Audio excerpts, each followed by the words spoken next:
So, what do tourists fear? We have earthquakes, natural disasters, surprise, surprise, the language barrier, breaking etiquette, getting lost, transportation confusion, food anxiety, believe it or not, can be a big one.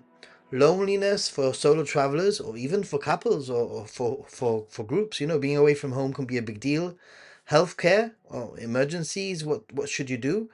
Racism or not feeling being welcome, and finally, onsens. Those are the different topics that we're going to be diving into during this live stream, and hopefully with the help of the people in the chat too. If you're watching this in the replay, please hit the subscribe button, like, and all that.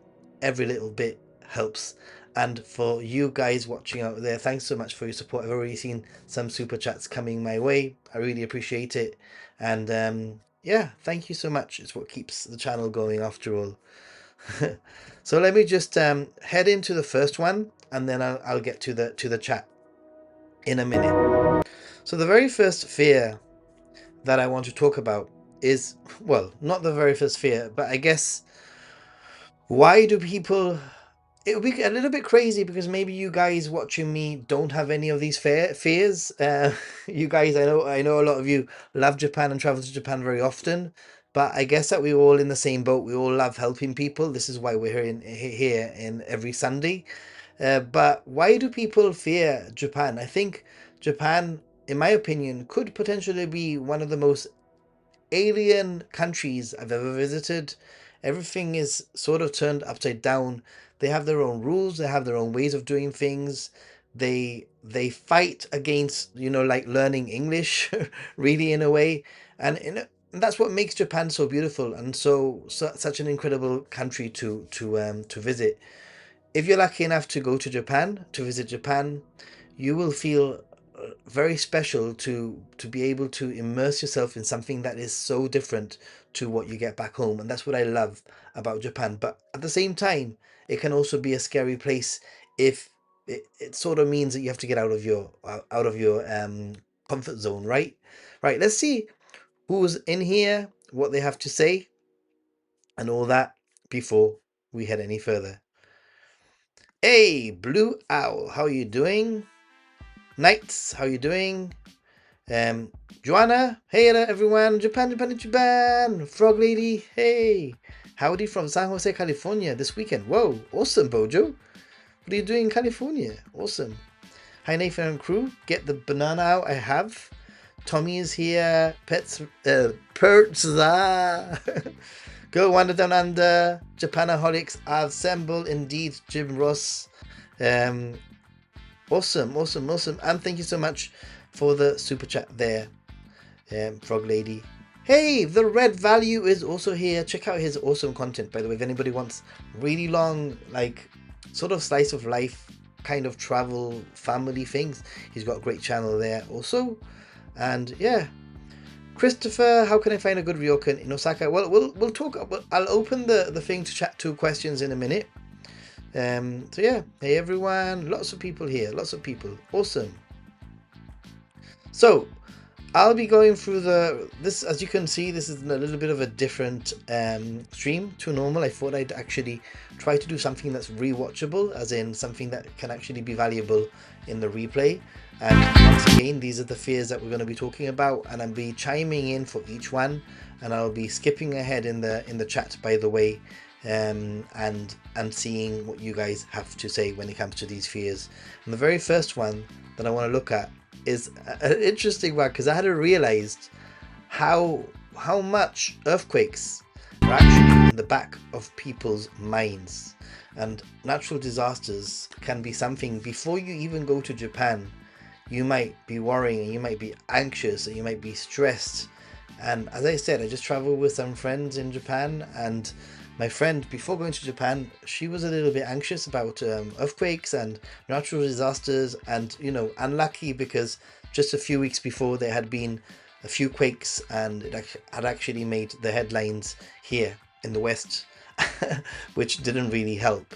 So when it comes to earthquakes and natural disasters, what you need to know is that they happen, and Japan is one of the most prone countries in the world.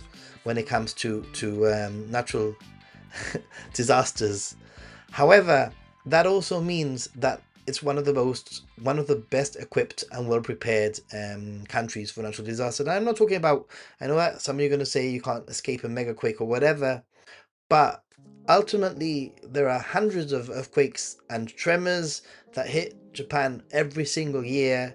There are countless tsunami warnings, and the beauty of the country is that it's very, very well prepared and very, very experienced, unfortunately, I have to say, when it comes to earthquakes and natural disasters. My point of view, I've actually been in, I think, 3 earthquakes now, and a few, I would say, proper earthquakes, and a few tremors. I have a few tremors under my belt, and when it comes to the moment, it can be scary. It can be very jarring and very confusing, and if I could have filmed myself running around like a headless chicken a few times, I think those videos would have gone viral. But ultimately, I have learned that I just need to be prepared. Whenever I'm near the sea, I'm always looking out for the tsunami warning sign. Whenever I'm, in a hotel, I always sort of map out the evacuation route, and I always go to bed knowing that I have a pair of shoes at the door, just in case I have to rush out for whatever reason. What you can do to put your mind at ease if this is a big worry is try to stay in more modern buildings rather than ryokans or older buildings, because these would be certified for earthquakes, and that will put you at ease for sure. Hey, thank you very much. Bashe, thank you so much for the super chat. Arigatou gozaimasu. Awesome, thanks, dude. So let's see what you guys have to say about earthquakes, and we'll move on to the next one. So I basically just want to go through all of these topics and stop and discuss it with you guys online. And if you're watching in the replay, you can always just join in the comment section, I'd say. These are excellent topics to discuss, so thank you for covering them. I noticed your earlier video about times to avoid. Yeah, I just put a video, times to avoid, or better said, I think it's, the most busy times to go to Japan. Whether you want to read it as the worst time to go or times to avoid, it's up to you. Yeah, let's see. I've been in 3 earthquakes in Japan already. It's normal. Monkey, did you make friends with other YouTube influencers in Japan? I have a few influencer friends there. We're all ultimately normal human beings, and they're awesome people, and I'm very lucky. Nathan, when growing up, my mother had to chase more than one headless chicken around the yard. Yeah, Frog Lady says, do your research and know what to do. Absolutely. I think this is one of those things that can be life or death. Like knowing what to do in a situation and following what other people are doing around you is probably the best thing that you can do. This summer, I was actually in a big tsunami warning whilst I was on a train next to the sea in Wakayama. I made a little video about it. It really freaked me out. I think it's one of the times that I've been most scared in Japan. I'm not gonna lie. I'm not gonna sugarcoat it. The tsunami warning started as a low-level warning, and then it was actually elevated instead of normally there's a tsunami warning and then they bring it down, but this time for me they put it up, and I was looking to the left and the ocean was next to me, and it freaked me out. And I noticed that there was a little bit of panic when it came to the Japanese people around me, and that really freaked me out a little bit.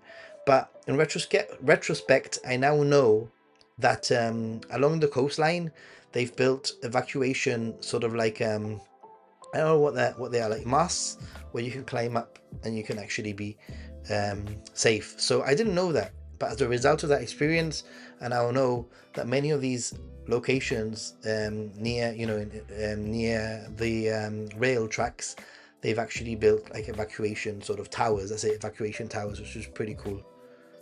Knowing tsunami evacuation spots when staying at coastal places is vital. 100% agree. Hey, Japan, Jim Ross, thank you so much for the 5 Ninja Monkey gift memberships. I missed that before. Thank you. Having an earthquake under your belt must either scare or thrill the ladies. Well, near the sea, there's usually markers for how far above sea level you are.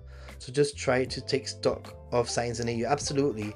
And also I'd recommend getting yourself an early detection warning app. Sometimes it gives you enough 8 seconds to be prepared. Believe it or not, those 8 seconds, it happened to me 7 seconds. And when I was in Oita, I think it was, and I was in Miyazaki, and there was an earthquake, and I had a 7 second warning. Those 7 seconds felt the longest 7 seconds ever. It's absolutely crazy. Sometimes though, like, the warning is an earthquake has arrived.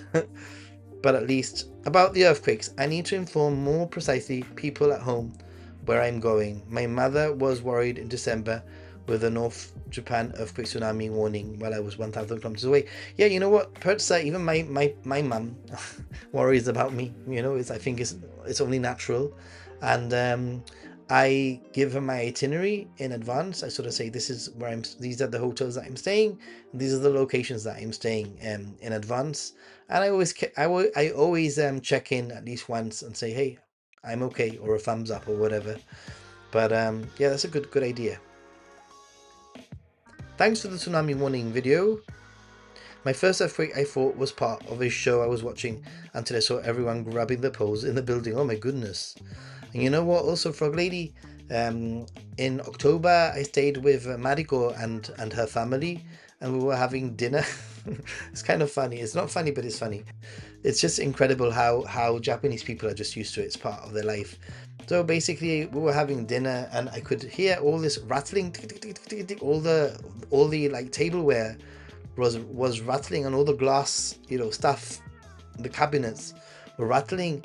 And you know what? I didn't clock it at all until Mariko basically, eating, or with chopsticks, eating, was like, oh, tremor, and normal, carried on as normal. Nothing to see here. Which natural disasters is more devastating for Japan? Earthquake, typhoon, or a tsunami? I think definitely a tsunami. A typhoon is predictable within days. An earthquake, they're very, very well equipped for. A tsunami, it's if you get a bad tsunami, it can really affect you. I was with a lady in the hotel, and it wasn't me that was rocking. We got under the doorway. Safest place, I guess. Indeed. Hey, Lord McGray.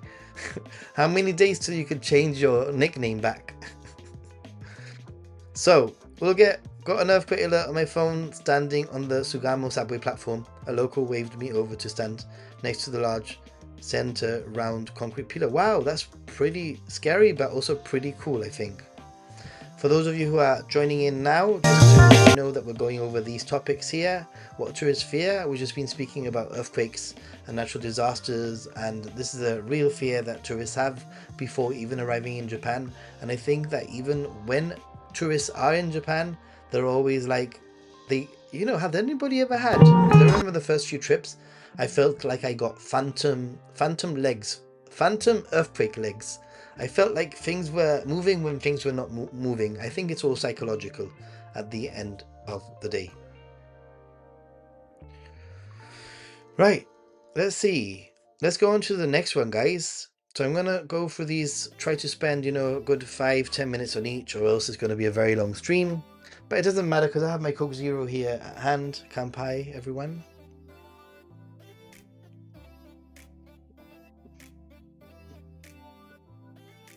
And I have my Tokyo Banana ready. So, next topic is language barrier. Guys, it's amazing how I remember when I first went to Japan, language barrier was a real issue for me. It was something that really worried me.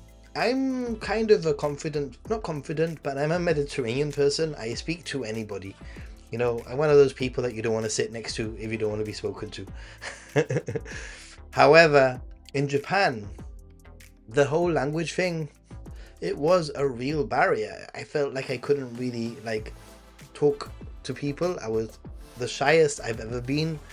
And I very quickly realized that there's a lot more to communication than language. I think the sooner that you realize that communication isn't language, that communication can be gestures, pointing, using your phone, a smile, you know.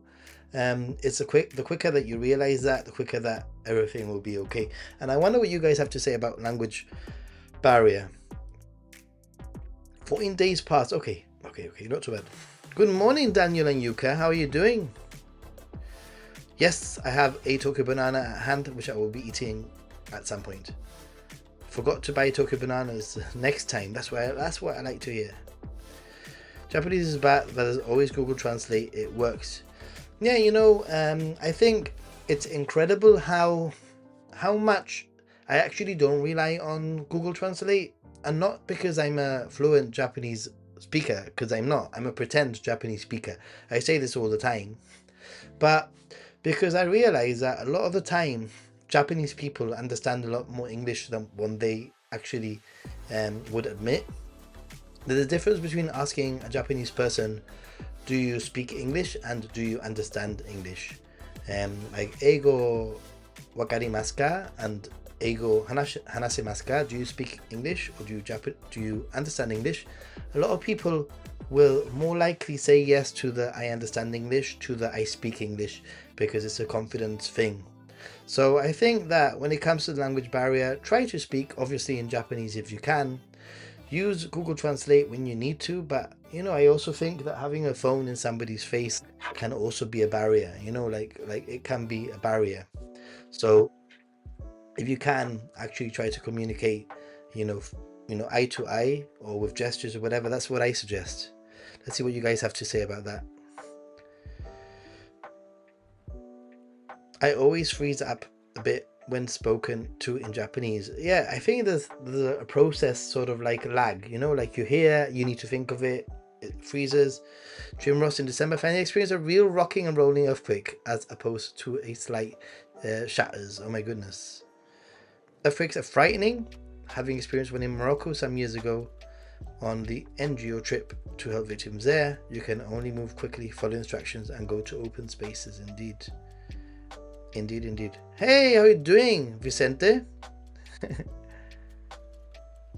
you find it strange when people walk around with their phones out using the Translate app to communicate with others? Absolutely, I've just said it. I think it's a barrier in its own sort of way. As an anxious but daring introvert, I was very happy about being a super weeb and already speaking some Japanese. Dude, you are like ahead of everyone. I couldn't speak the language, but I still communicated. That's it. That's what I'm saying. Language does not equal communication. Communication can be achieved in so many different ways. Obviously, language helps. Knowing some phrases, I've got some videos for those that want to learn basic Japanese. How many times a smile is returned with "Where are you from?" And also reading the room. You know, you can tell when people don't want to talk to you. You know, you can tell when people are open and approachable. You know, understand that in Japan some people are very, very busy, and during, you know, like the commute time, you're not going to be trying to have a conversation with someone or when somebody's walking on the way to work or on the way to a meeting, you probably don't want to interrupt them. So there is a time and a place. There's also so many pictures and things like the plastic foods that allow for pointing, yeah, and even just the basic phrases like "kore o kudasai," this one please, yeah. I have a video I just mentioned. I highly recommend that you check it out. Japan made me lose all the shyness I normally would have in public in the States. Wow, that's pretty cool actually. Has anyone tried the new translation app on the Apple AirPods? I have not, because my AirPods are old and I refuse to buy brand new ones until they break or until they whatever. Knowing a few phrases and random words usually gets me by. I use both gestures, bad Japanese, and Google Translate. It's a good combination. Yeah, that's what I mean. Like you can get by. You can get by. We're trying to communicate with not just speaking but gestures and such.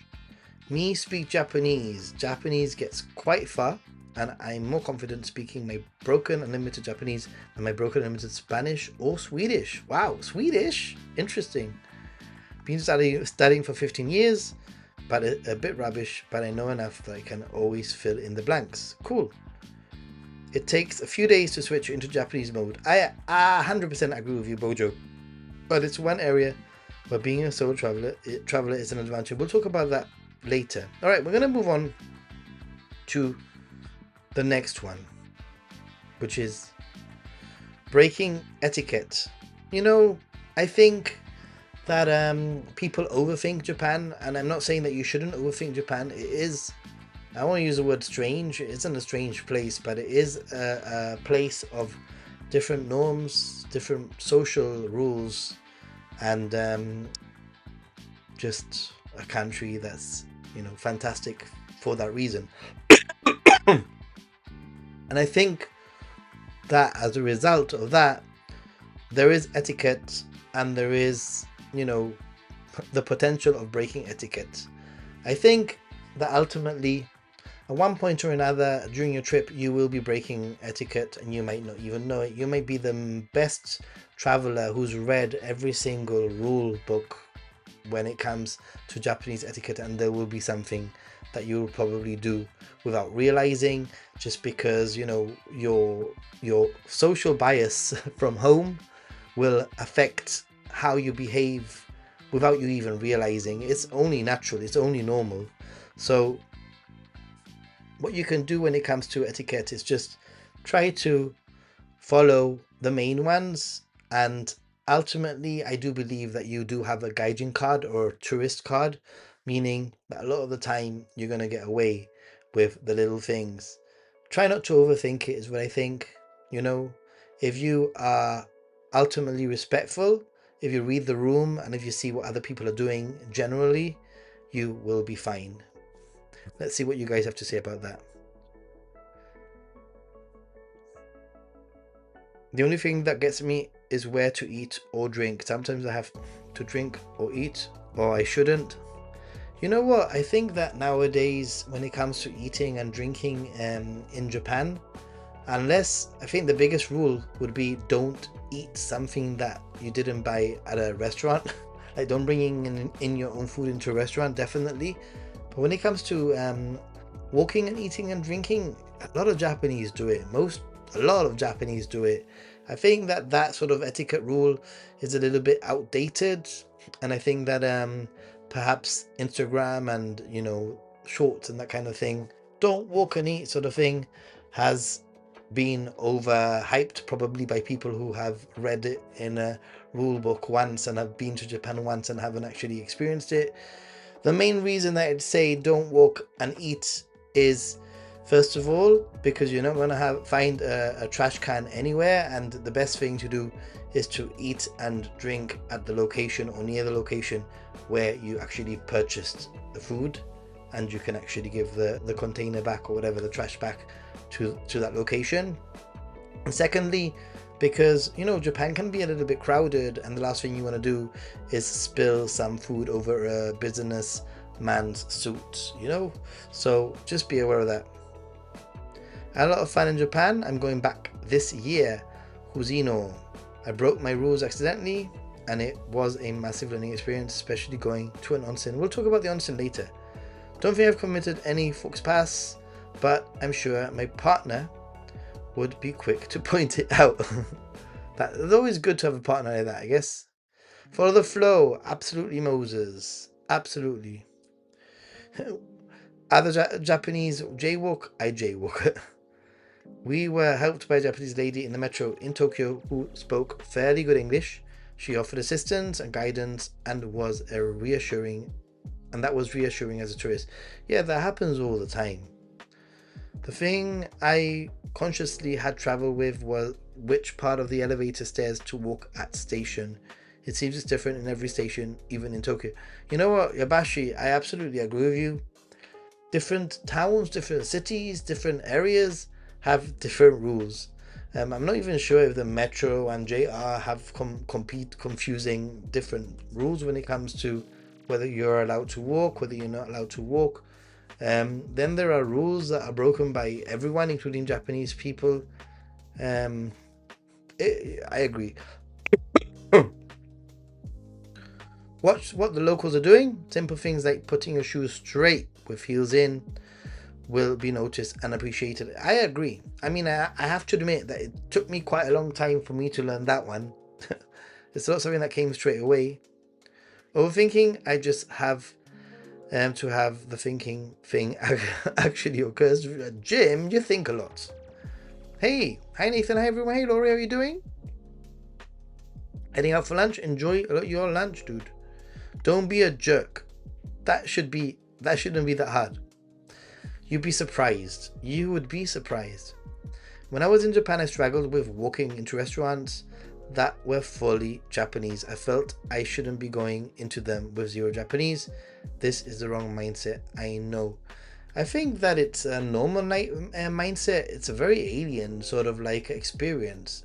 When you're a different race altogether and you're the only one that's a Westerner and you look different, you know that people are going to stare, you know, maybe not stare, but be aware of you being in their restaurant or their izakaya. And that does have an effect on how you might feel and your confidence. It's going to be natural, you know. I'm hopefully buying my plane tickets in a few weeks. Yay! Cool. Yokohama, nice. Speaking of which, it also seems like trash sorting is really different per area. Thankfully, as tourists, we don't really need to do much trash sorting. Just follow what the hotel gives you. Some hotels actually ask you to put burnables and unburnables. Some hotels are a little bit more strict and they have more containers, but a lot of hotels just have one bin, and I guess that they sort it out themselves. I'm not very sure. When I'm tired, I found my Japanese went away, and I was glad I was traveling with friends.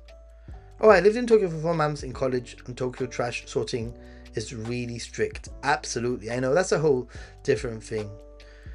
What is the etiquette in temples? I want to go inside, but should I, or what places can you go to when you're in a temple? Most temples you can go into the temple area. There will be very clear signs of where you cannot go in. Some temples will ask you to take off your shoes, so just be aware of that. Look out for signs. And some temples will not allow you to take photos or video of the, I don't know, the deity. I don't know what it is, the I don't know, the main part inside of the temple. Just be aware of that. And when it comes to etiquette, I think it's important to be respectful, to try your best. And I think that if you show that you're being respectful and trying, it will go a long way. But also be aware that if you're not Buddhist or Shinto or whatever, you know, you can't be expected to get everything perfectly, but you're already one step ahead by trying and thinking about it.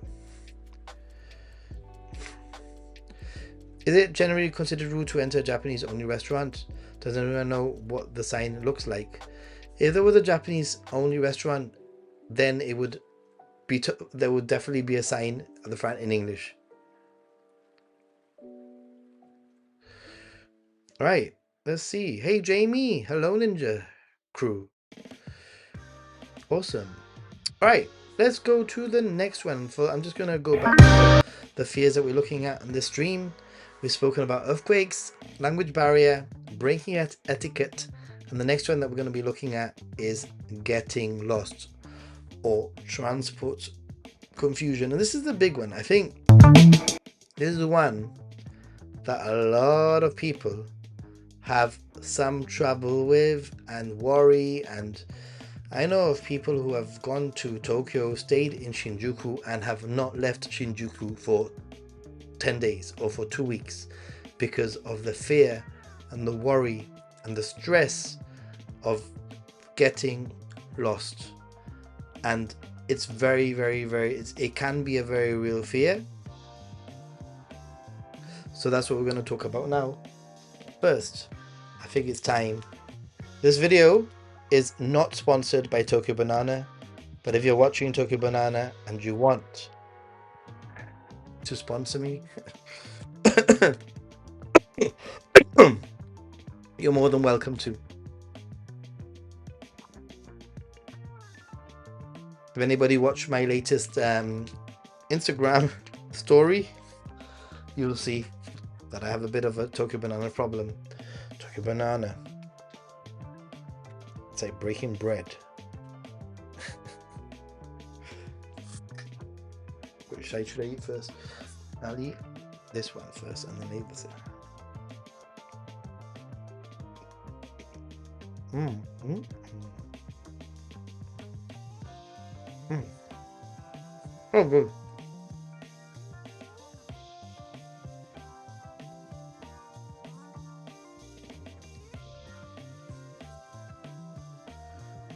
All right. Somebody said figuring out the Shinkansen platforms.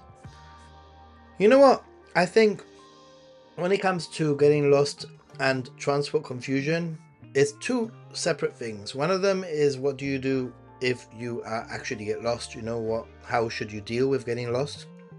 And the other one is how to the worry of how to use transportation.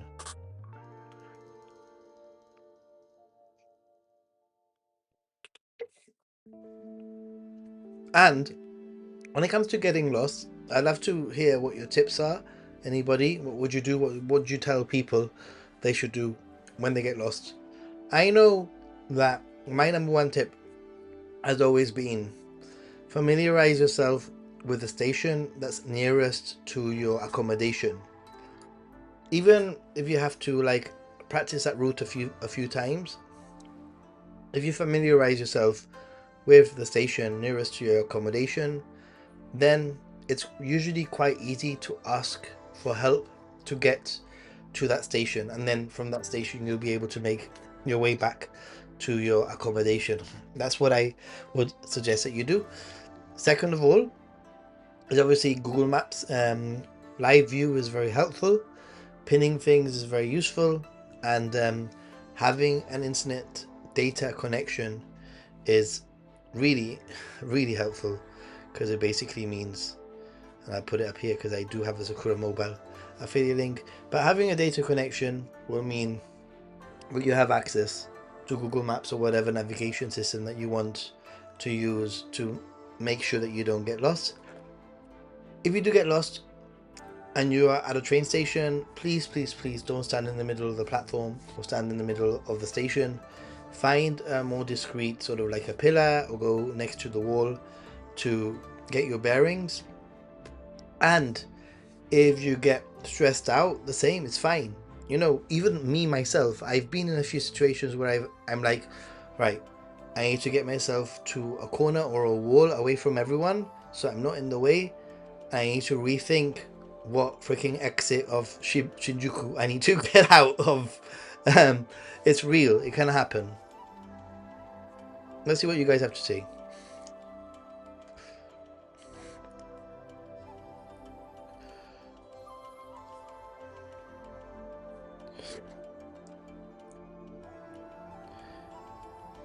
Getting lost is fun. Just go with it and you'll see something new.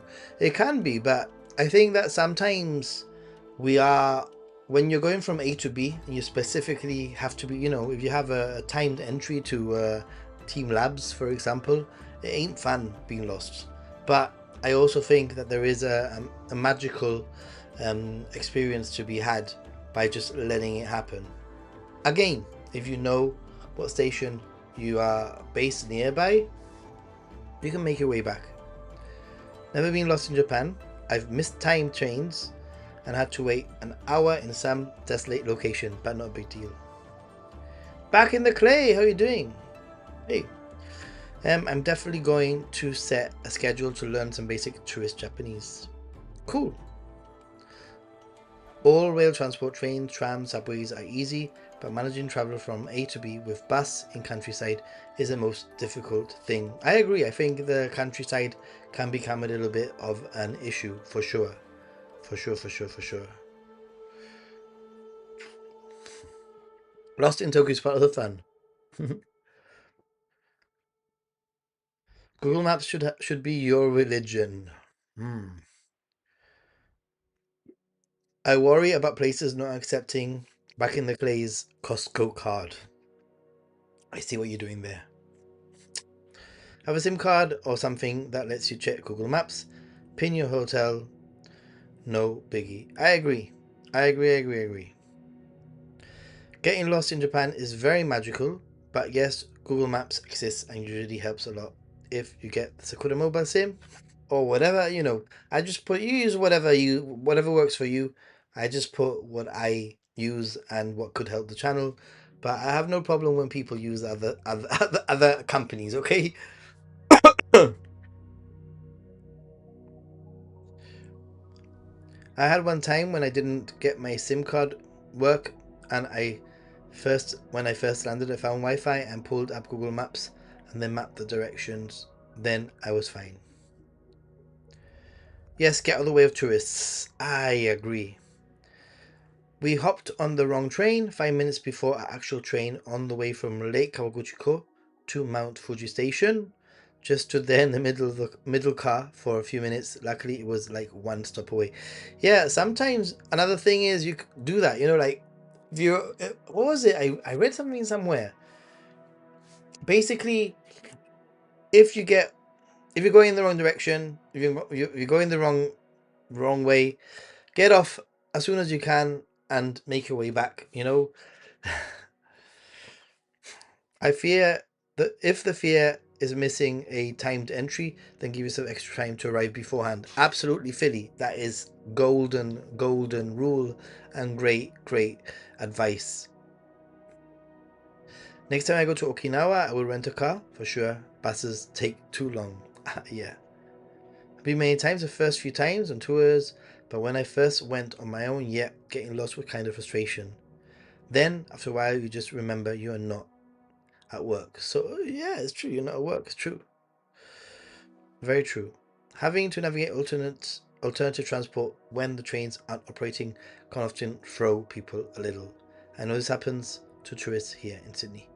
Right, and then when it comes to transport confusion, somebody said the Shinkansen platform. And I think that when it comes to the Shinkansen is quite easy, especially if you know the Shinkansen number. Every Shinkansen has a number, like Nozomi 62 or whatever, or whatever. You just have to make sure that you go to the platform with that number of the Shinkansen. And like somebody just mentioned, give yourself extra time is definitely what I would say. Okay, let's go on to the next one. Interestingly, it's food anxiety.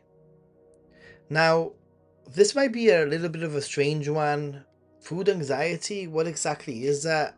And I absolutely understand how people can be food anxious. I don't really get food anxious, but I do, and I perhaps in the past I've had a little bit of food anxiety. I'm not the biggest seafood eater. I do eat seafood, but there are things that I won't touch, or there are things that I'm reluctant to try. And oh, here we go again. Oh.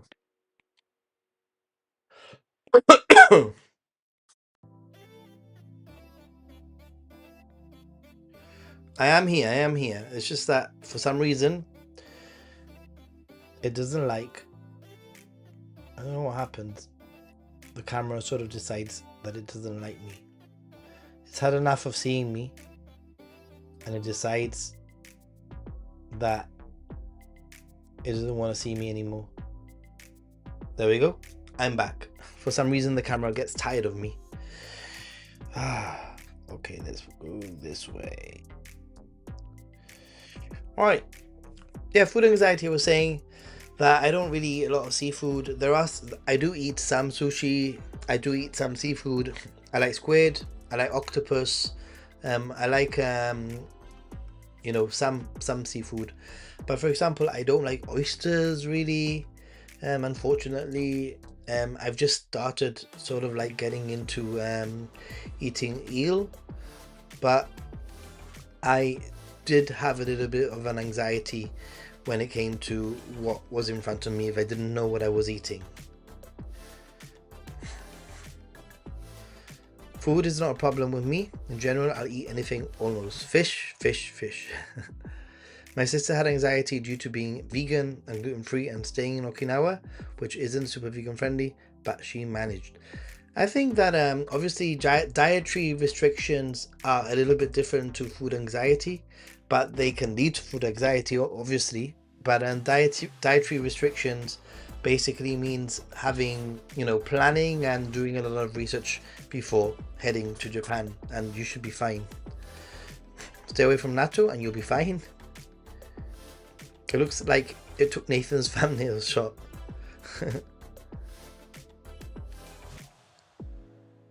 Still not paying your electricity bill.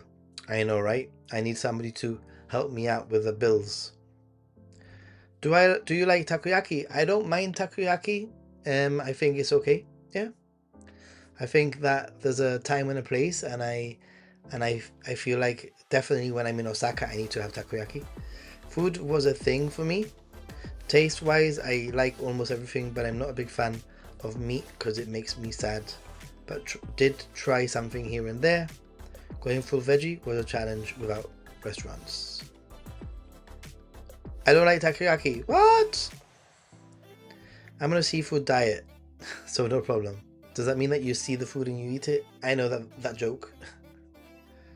Does eel taste good? Actually, it tastes pretty darn good. I'm not gonna lie. I have my issue with seafood is mainly I'm a texture sort of eater. If I don't like the texture of something, even if the flavor's okay, I won't be able to eat it. It will make me gag. That's the problem.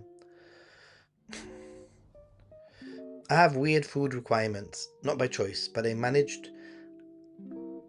mostly had problems from being tempted by yummy cafe treats. Usually a lot of seafood when in Japan since it's a lot cheaper here in Canada, so I don't crave it when back home. Okay. Anything except fugu goes for me. The idea of something deadly poisonous if things have gone wrong is not for me. LOL, yes, Nathan, you see, I know. You don't like the batter? Okay. So yeah, food anxiety can be a real thing. I think a lot of people worry about what if they're given fish and they don't eat fish. What if they don't understand the menu? Can lead to food anxiety. Not being able to read the menu, not knowing what you are eating can be a little bit of an anxiety like inducing event. And I totally understand it.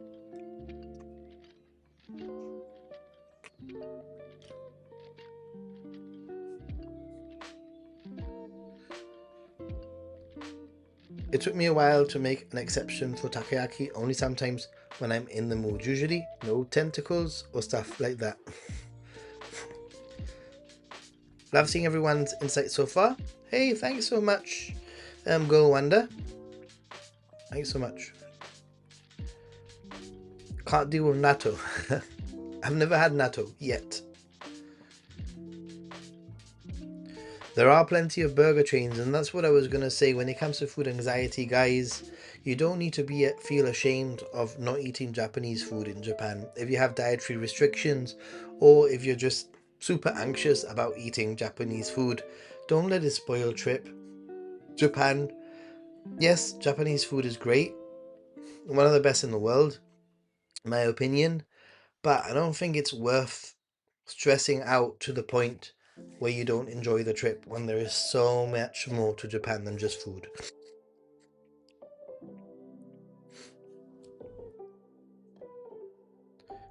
Do I watch Nomad Push? Nomad Push is my friend. As in, he's my friend. So yes, every now and then. He's a great guy. Robin. Well said, Nathan. Yeah, I agree. I think that sometimes, the Japanese tourism community, and I hope that we're not put in that bracket, but I feel that sometimes they can be snobs. Like, how dare you go to Japan and not eat sushi? How dare you go to Japan and not do this or not do that, And people have issues, and people have their likes, and some things are not for everyone, and that's absolutely fine.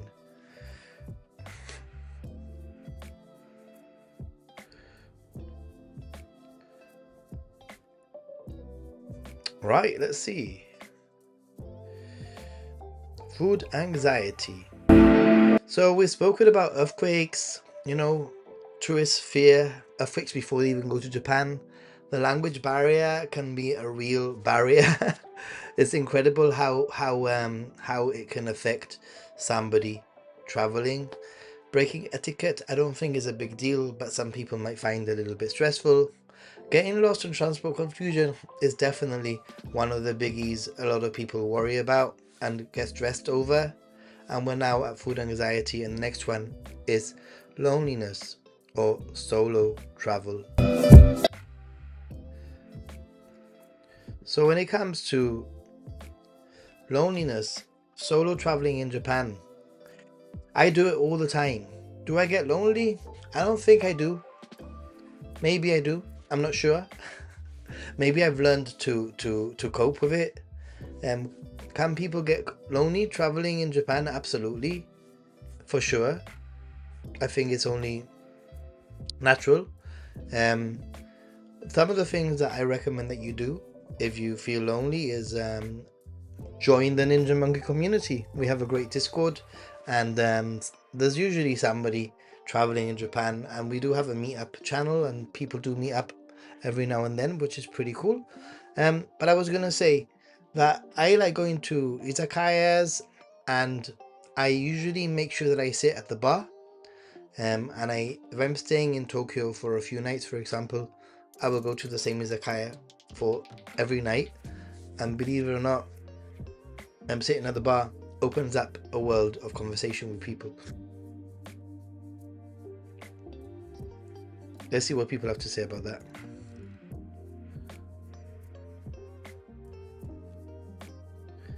You prefer solo travel? Okay.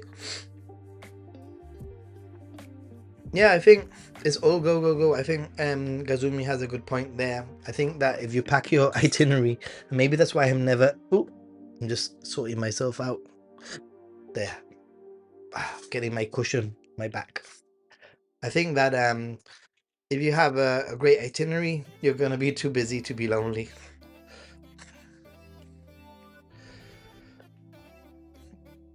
Discover that traveling solo isn't a big deal, and I never feel lonely.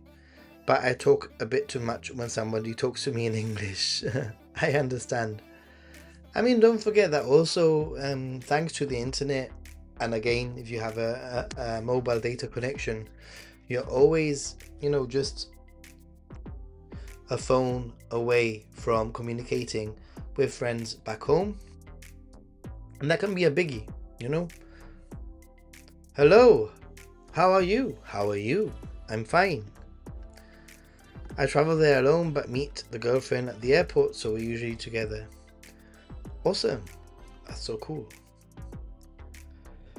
As I have mainly solo traveled, I do not need to worry about what other people want, but some things do not feel right alone, like karaoke. Yeah, there is a downside to that, I guess. Loneliness did hit me a few times during the 2 weeks, as if it were a miracle. Kinda elderly people started talking with me a few times. Nice. Also, my hostel caretaker was so kind. We had chats and snacks. Awesome. I'm hooked on solo travel these days. My wife still joins me when she likes. You have the perfect life, dude. And I have another half of Tokyo Banana.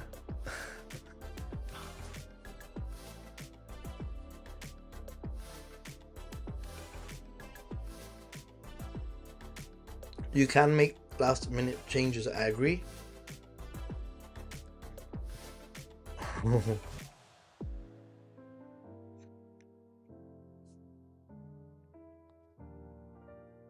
Kampai, everyone.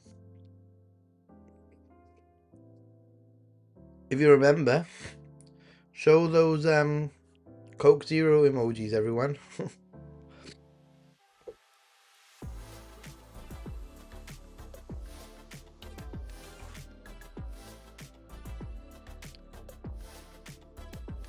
I'm a self-contained person in my daily life. I find Japan isn't too different for me.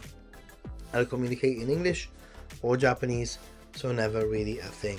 Okay. I get you. I think I'm similar to you in a way.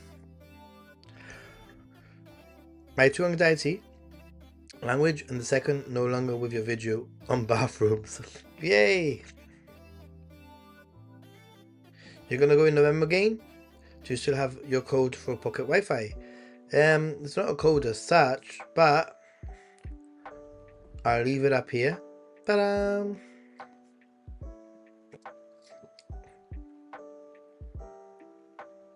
Everything. I have been out by myself, husband doing his own thing. I have been stopped by lovely people wanting to chat. That's because you're lovely, frog lady. Right. We are slowly moving through the list. I think the next ones are not super important. I'm just going to give some tips for these ones. Ultimately, I would say that when it comes to healthcare, being sick, what you should do, I'll give you some ideas. First of all, asking your hotel for help or your hotel lobby to point you in the direction of a clinic will really help. The second thing that I would suggest is going to a tourist bureau or a tourist office. They're usually very helpful and will help. I got gastric flu or something, not last summer or last summer, I can't remember when, 2 summers ago maybe, and I went to the tourist office saying, hey, where can I see a doctor or whatever, or a pharmacist or whatever, and the person actually took me to the pharmacy, translated for me, explained everything, and it was lovely. So that really helps. And don't forget you have the internet, also clinics that you can ask. And I was going to say one more thing. Maybe it was, if you have health insurance, it will help.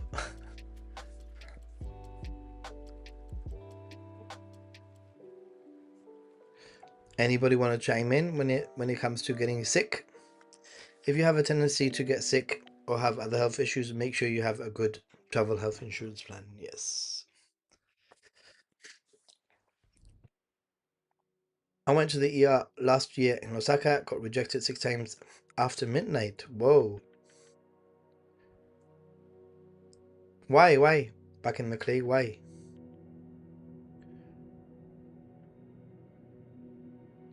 Since my first solo trip, I still have my travel insurance. Yeah, but yeah, emergencies, just make sure that someone knows where you are, more or less, like general area, hotels, etc. 6 times, that's what I was thinking. Did you present the Costco card back in the clay? Is that what you did? Like, did you confuse your health card with your Costco card?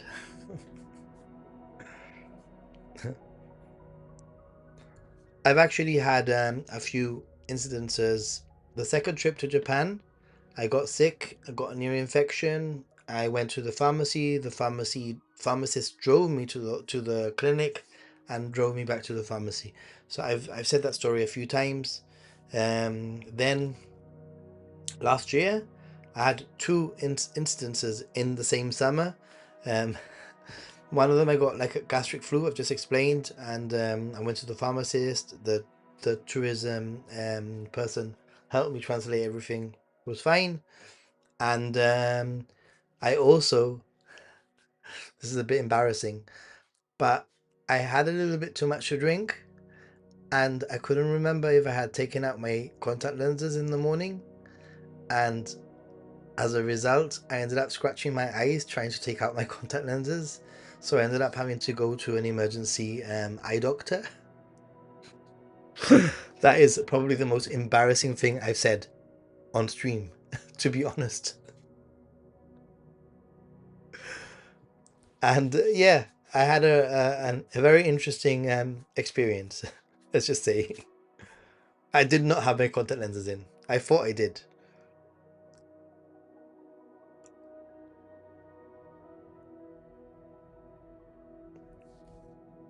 Well, Japanese hospitals reject you if you don't speak the language. You see, when I didn't go to a hospital as such, I went to a clinic. It was a little bit different.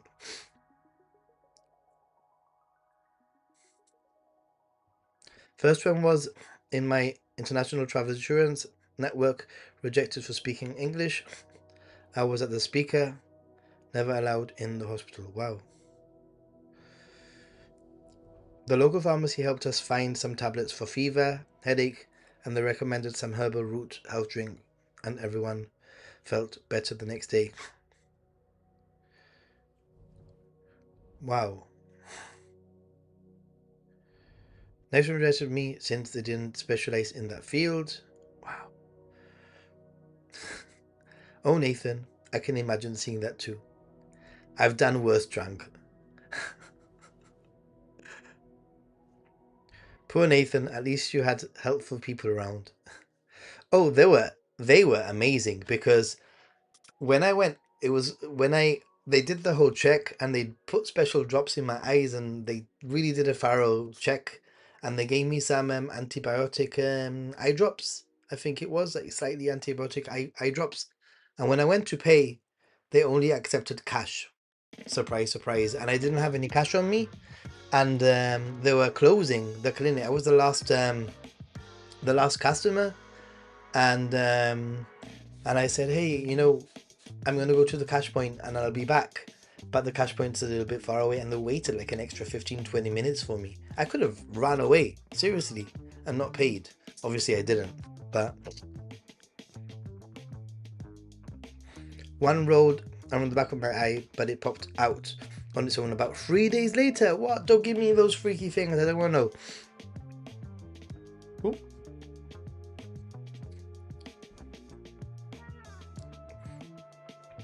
Due to solo traveling next month, how is dental treatment dealt with in an emergency? I have not had dental issues, but I'm guessing it will be the same as normal, just have travel insurance.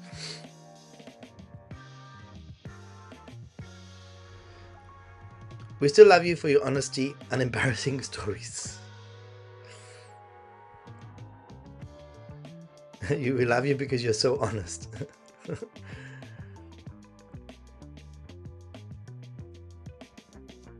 Went back to the hotel and called ERS in my network. Read it many times on the phone as my leg was swelling and dark part was spreading. What? Then last one said call 117, but they got to 117 ambulance, but the old guy in the ambulance gate keeps me for over half an hour. Well, we know that you're alive, so wow. Right. Then this one. Racism and not being welcome. Remind everyone, these are the topics that we've been talking about today: earthquakes, language barrier, breaking etiquette, getting lost, food anxiety, loneliness, healthcare and emergencies, and we're now on racism and not being welcome. I think that the whole racism not being welcome thing, I just put it out there because it's something that pops up online and on social media quite a bit. And generally, hey, where have you gone? There you are, monkey. Generally, I've traveled to Japan over the last 11 years now, and I've been to Japan, I would say, over 30 times at this point, and I've only ever had 2, maybe 3 experiences that were either racist or not being welcome or having a sign no gaijin or somebody saying no gaijin at a restaurant. Overall, I'd say that 99.9% of your trip is going to be very friendly and very welcoming, and a lot of what you see online is rubbish. It's usually the loud minority making sounds. The majority of people are very welcoming. If you are respectful, you won't have any problems. Racism exists everywhere. You might be unlucky and experience it in Japan also. 6 trips, never felt unwelcome. Exactly.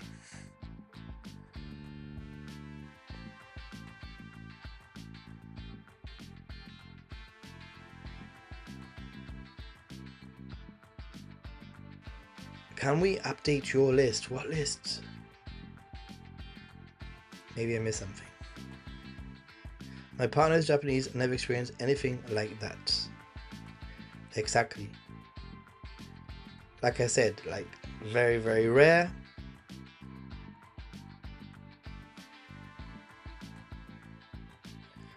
There is a few more restaurants popping up now because the rest are ruining it for us. Yeah, but you know what I say, Brendo? Like, what restaurants? What, the restaurants that come out on YouTube? The restaurants that come out on social media? Because those are restaurants that will pop up out of thousands of restaurants that you will probably never even experience yourself, and the only reason you know about it is because some social media person took a photo and said, look, this restaurant doesn't accept gaijin or whatever. But the reality is that 99% of people would never even have walked past that restaurant. It does happen, obviously. It's happened to me, but it's such a minority thing.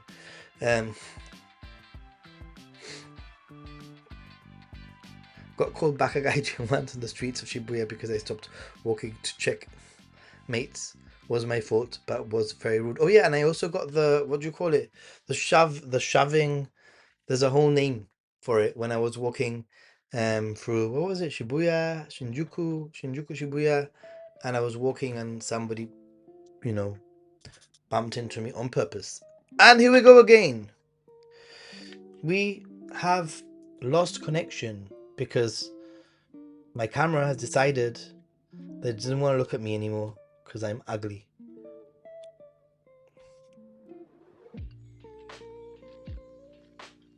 But we're back. I've learned how to read it. In 10 years, I have only had one lady yell at me and chase me away from my establishments. Turned out I didn't know the rule about bring food from one vendor to another. Okay. Scary stuff. Shoving things in Japan. Yeah, it's got a name. I can't remember what it is. I don't remember what it is. Always felt welcome and curiosity of locals to know where I am from and why I'm traveling there. My beauty. Oh, thank you.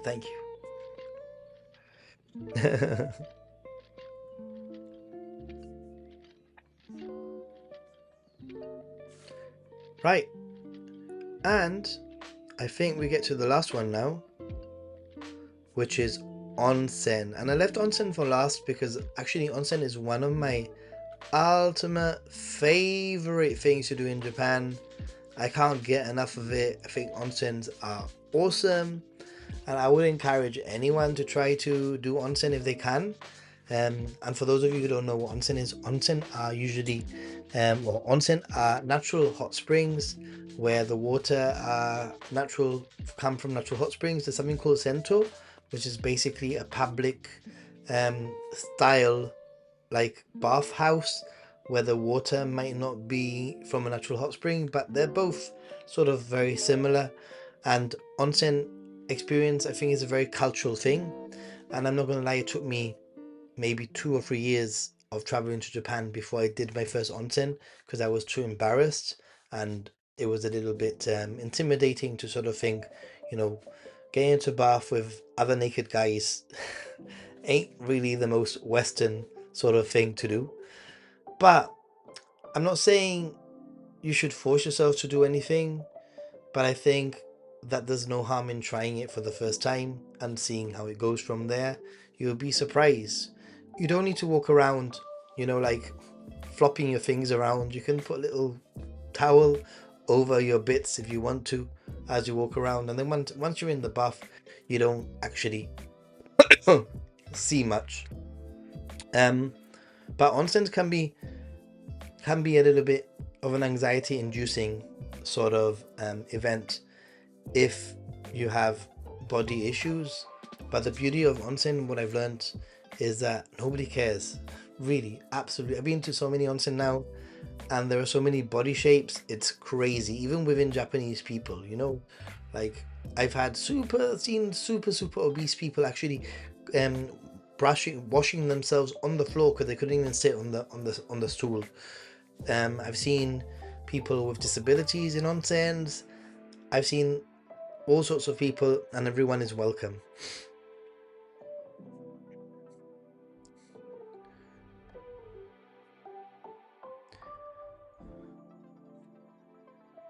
If you have an onsen, start onsenning. Love it. Very true. No problem with onsen or sento. I'm Finnish and I don't have tattoos. Onsen sento are so scary at first. I agree, they can be scary at first. I agree with you. Was pacing around at the entrance for like 20 minutes but really wanted to go in. It quickly felt less awkward after a while. The next time we're already in.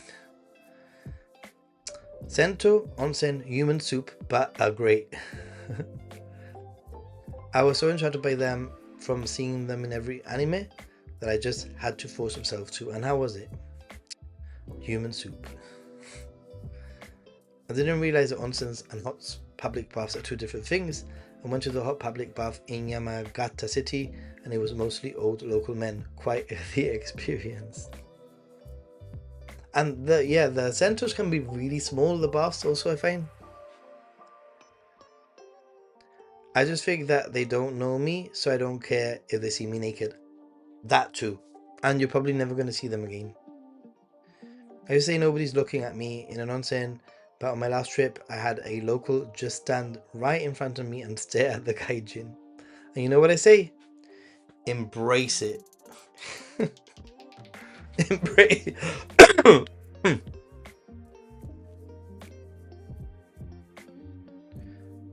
I use a full luggage, by the way. Clean soup. You need to clean yourself before. That is very true. And also, like onsen, the water flows quite a lot. So Nagano or Atami is pretty nice. I agree.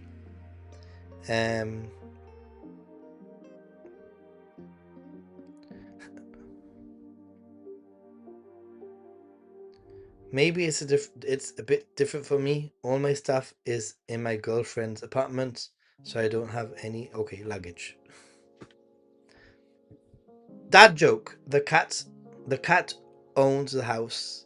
That's what the word homeowners has meow in it. What? I'm too tired. It was so nice and relaxing. You can't compare it to anything outside of Japan. My favorite onsen has Takaragawa Onsen in the snow. Is my favorite onsen. Takaragawa Onsen in the snow. Hey, enjoy your sub sandwich. Is it a difficult experience with a true onsen mineral bath compared to a non-mineral water bath? It can be. Some of the onsen, depending on the mineral, you shouldn't spend too long inside of them, and they can actually make your skin tingle and stuff like that. So always have my trusty mini towel. My first onsen was a tiny bit scary, but I've seen a naked body before, so I was very quick to it. Oh, I see. Follow the sun. I live part of the year in Omotesando, Tokyo, and the rest of the year in the north of the UK. She's Japanese. She lives in Tokyo. Nice. Right. I'm gonna just open up the chat to any questions that you might have before I close the stream. So if you do have any questions that's related to any of the fears or anything else travel related, any advice, etc., we're here to help. And I hope that you've enjoyed this format. I thought it would be good to have some kind of focus to go through, and hopefully we'll be able to do similar streams in this style with other topics in the future.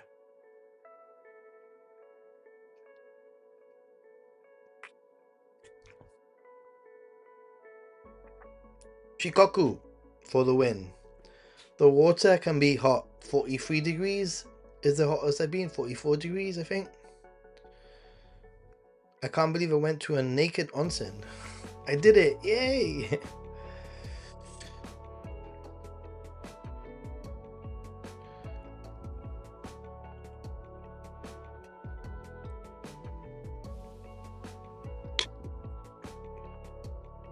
Right, don't see any questions, so this was a super fun stream format, interactive too. I look forward to the next Japan trip in April. I am, and I am looking forward to my trip to Ireland, to Dublin in the next 3 weeks, I think.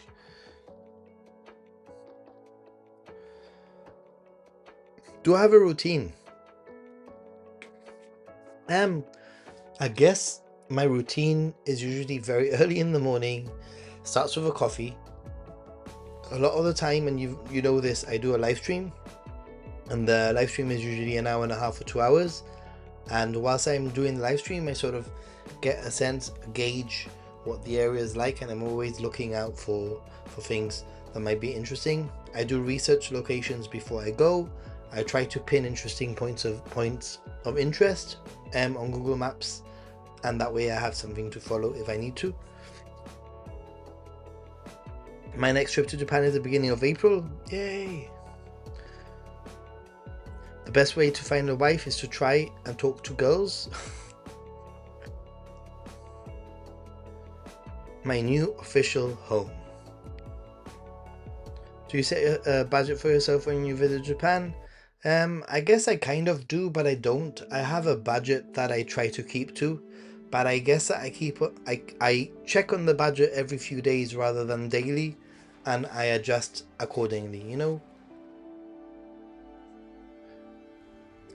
Yeah, it's well, it's 10 to 11 at night. Not too bad, not too bad.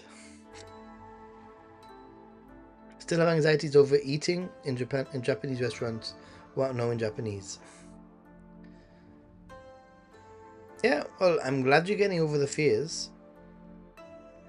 I really didn't have any of the listed fears, but after last Friday's power failure, knocking out the Yamanote line and other trains, I know, right? I know.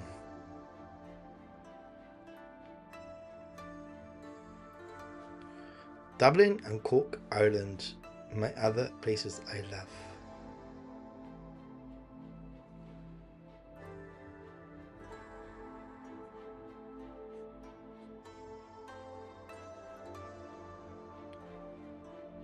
All right. I'm going to leave it there, guys. It's been a fantastic stream, and for those of you who've been watching this in the replay, thank you so much. Please chime in the comment section with any of your own fears, recommendation for viewers, or things that you've done to help you cope with anything. As always, please subscribe, check out Ninja Monkey, and if you do want to support, there's always a super thanks that you can hit. Time for bed, guys. Stay positive and be a happy gaijin. Till next time, check out my last video.